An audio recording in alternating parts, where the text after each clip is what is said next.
Foreword, the prophet of Arabia as spoken of in the Bible. The burden upon Arabia, Isaiah 21 verse 13. The present barren period of classical scholarship, together with the increasing paucity of our knowledge of ancient languages, has crippled modern taste in its efforts to appreciate any such attempts as I intend to make in that direction. The following pages have produced a series of most able articles from the pen of the Reverend Professor Abdullah Dawood, but I wonder if there are many, even among the hierarchy of the Christian Church, who could follow the erudite exposition of the learned professor. All the more do I wonder when he seeks to carry his readers into a labyrinth of languages, dead and done with thousands of years ago. What about Aramaic, when very few even among the clergy are able to understand the Vulgate and the original Greek version of the New Testament? More especially when our researches are based simply upon Greek and Latin etymology. Whatever may be the value of such dissertations in the enemy's eye, we, nowadays, are absolutely incapable of appreciating them from the angle of erudition, for the oracular ambiguity attached to the prophetic utterances to which I allude makes them elastic enough to cover any case. The least in the prophecy of St. John the Baptist may not be the son of Mary, though he was looked upon as such contemptuously by his own tribe. The holy carpenter came from humble parentage. He was hooted down, mocked and discredited. He was belittled and made to appear the least in the public estimation of the scribes and Pharisees. The excessive zeal displayed by his followers in the 2nd and 3rd centuries A.D., which was ever prone to jump at anything in the form of a prophecy in the Bible, would naturally induce them to believe that their Lord was the person alluded to by the Baptist. However, there is another difficulty in the way. How can a person rely on the testimony of a book admittedly filled up with folklore? The genuineness of the Bible has universally been questioned. Without going into the question of its genuineness, we may at least say that we cannot depend on its statements concerning Jesus and his miracles. Some even go so far as to assert that his existence as an historical person is questionable, and that on the authority of the Gospels it would be dangerous to arrive at any apparently safe conclusion in this matter.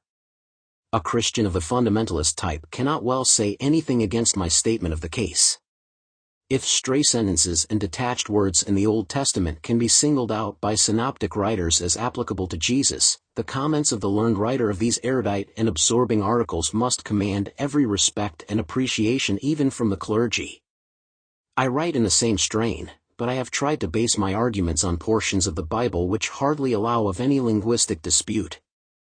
I would not go to Latin, Greek, or Aramaic, for that would be useless. I just give the following quotation in the very words of the Revised Version as published by the British and Foreign Bible Society. We read the following words in the book of Deuteronomy, chapter 18 verse 18, I will raise them up a prophet from among their brethren, like unto thee, and I will put my words in his mouth.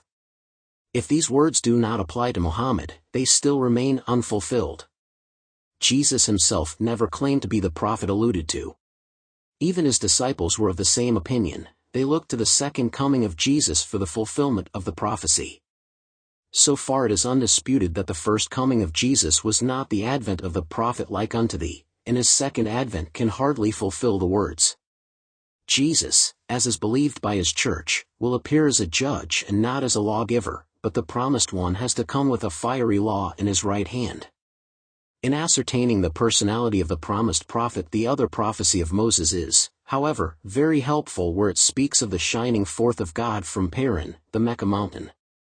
The words in the book of Deuteronomy, chapter 33 verse 2, run as follows, The Lord came from Sinai, and rose up from Seir unto them, he shined forth from Mount Paran, and he came with 10,000s of saints, from his right hand went a fiery law for them. In these words the Lord has been compared with the sun. He comes from Sinai, he rises from Seir, but he shines in his full glory from Paran, where he had to appear with 10,000s of saints with a fiery law in his right hand. None of the Israelites, including Jesus, had anything to do with Paran. Hagar, with her son Ishmael, wandered in the wilderness of Beersheba, who afterwards dwelt in the wilderness of Paran, Genesis 21 verse 21. He married an Egyptian woman, and through his firstborn, Kedar, gave descent to the Arabs who from that time till now are the dwellers of the wilderness of Paran. And if Muhammad admittedly on all hands traces his descent to Ishmael through Kedar, and he appeared as a prophet in the wilderness of Paran and re-entered Mecca with 10,000 saints and gave a fiery law to his people, is not the prophecy above mentioned fulfilled to its very letter? The words of the prophecy in Habakkuk are especially noteworthy. The Holy One from Paran, glory covered the heavens and the earth was full of his praise. The word praise is very significant, as the very name Muhammad literally means the praised one. Besides the Arabs, the inhabitants of the wilderness of Paran had also been promised a revelation. Let the wilderness and the cities thereof lift up their voice, the villages that Kedar doth inhabit, let the inhabitants of the rock sing, let them shout from the top of the mountains. Let them give glory unto the Lord, and declare his praise in the islands. The Lord shall go forth as a mighty man, he shall stir up jealousy like a man of war, he shall cry, yea, roar, he shall prevail against his enemies. Isaiah 42 verse 13. In connection with it there are two other prophecies worthy of note where references have been made to Kedar. The one runs thus in chapter 60 of Isaiah, Arise, shine for thy light is come, and the glory of the Lord is risen upon thee. The multitude of camels shall cover thee, the dromedaries of Midian and Ephah, all they from Sheba shall come.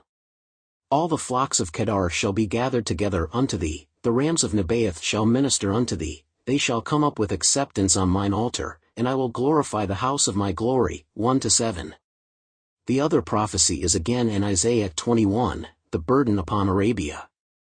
In the forest in Arabia shall ye lodge, O ye travelling companies of Dedanim. The inhabitants of the land of Tema brought water to him that was thirsty, they prevented with their bread him that fled. For they fled from the swords, and from the bent bow, and from the grievousness of war. For thus hath the Lord said unto me, within a year, according to the years of an hireling, and all the glory of Kedar shall fail, and the residue of the number of archers, the mighty men of the children of Kedar, shall be diminished. 13-17. Read these prophecies in Isaiah in the light of one in Deuteronomy which speaks of the shining forth of God from Paran. If Ishmael inhabited the wilderness of Paran, where he gave birth to Kedar, who is the ancestor of the Arabs, and if the sons of Kedar had to receive revelation from God, if the flocks of Kedar had to come up with acceptance to a divine altar to glorify the house of my glory where the darkness had to cover the earth for some centuries, and then that very land had to receive light from God, and if all the glory of Kedar had to fail and the number of archers, the mighty men of the children of Kedar, had to diminish within a year after the one fled from the swords and from the bent bows, the Holy One from Paran, Habakkuk 3:3, is no one else than Muhammad. Muhammad is the holy offspring of Ishmael through Kedar, who settled in the wilderness of Paran. Muhammad is the only prophet through whom the Arabs received revelation at the time when the darkness had covered the earth. Through him God shone from Paran, and Mecca is the only place where the house of God is glorified and the flocks of Kedar come up with acceptance on its altar. Muhammad was persecuted by his people and had to leave Mecca. He was thirsty and fled from the drawn sword and the bent bow, and within a year after his flight the descendants of Kedar meet him at Badr, the place of the first battle between the Meccans and the Prophet. The children of Kedar and their number of archers diminish and all the glory of Kedar fails. If the holy prophets is not to be accepted as the fulfillment of all these prophecies, they will still remain unfulfilled. The house of my glory referred to in Isaiah 60 is the house of God at Mecca and not the Church of Christ as thought by Christian commentators.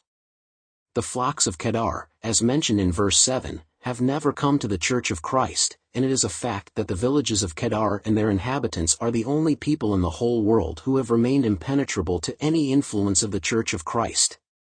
Again, the mention of 10,000 saints in Deuteronomy 33, is very significant. He, God, shined forth from Paran, and he came with 10,000 of saints. Read the whole history of the wilderness of Paran and you will find no other event but when Mecca was conquered by the prophet. He comes with 10,000 followers from Medina and re-enters the house of my glory. He gives the fiery law to the world, which reduced to ashes all other laws. The Comforter, the Spirit of truth spoken of by Jesus, was no other than Muhammad himself. It cannot be taken as the Holy Ghost, as the church theology says. It is expedient for you that I go away, says Jesus, for if I go not away the Comforter will not come unto you, but if I depart I will send him unto you.